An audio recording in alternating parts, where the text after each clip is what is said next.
Did you read the disclaimer? This is the first non-joke video I've uploaded in a long time, and I plan on making more, so that disclaimer is going to become more relevant. I like writing reviews for games on Steam. It's the memorialization of my experience with the game. I get to add it to my collection of reviews, and maybe influence more people to play the game.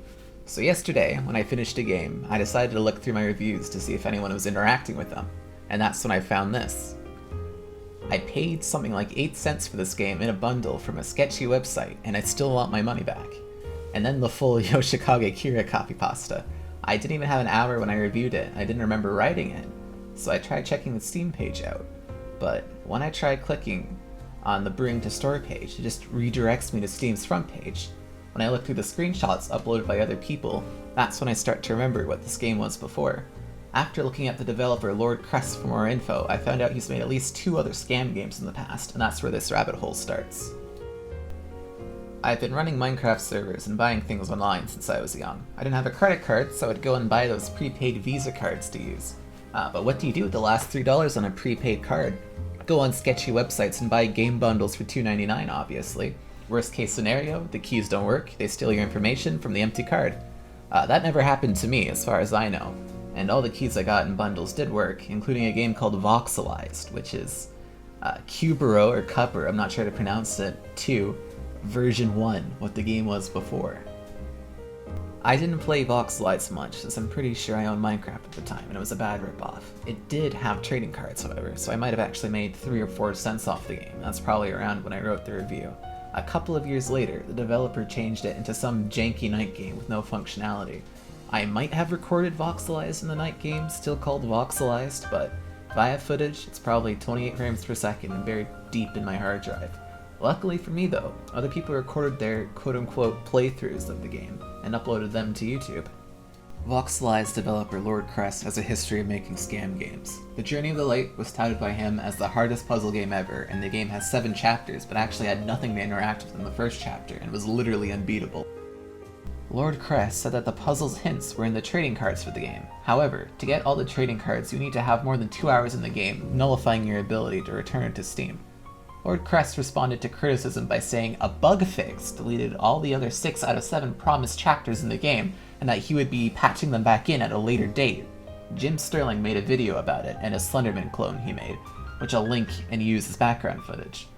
These are uploaded to Steam Greenlight, the pre-approval process to let Steam's community vote on which games they wanted on the platform. It was eventually replaced with a new system where you pay $100 USD to get your game on Steam instead. I wasn't able to find much on the game except for the footage I'll be playing in the background in the weekly updates by Lord Kress. He uploaded all the game files as open source, probably to curb backlash, but the links just redirect to the Qubburo developer discussion in the Steam store page. As you can see, it's just botched Minecraft. I think the low frames are from the recorder side, but I don't remember it being great. And if you dig to the bottom, you spawn back at the very top. From when I played it, I don't remember there being a save or some of the textures. It was like creative Minecraft, you still had to break the blocks and with no flying. There was like 7, 8, 9 types of blocks and they were hotkeyed to your keyboard numbers, you had to press the number to get the block you wanted. It looks like it got worked on a little bit and it was turned into even more of a Minecraft ripoff, but that clearly didn't last. The last update on the page I found was July 6th in 2016, and I am 90% sure the game was made with assets from the Unity store or somewhere else that was free, because after that, we got the unnamed night game, or Voxelized 2.0, technically. You walk around as a knight in a walled city, and that's literally it.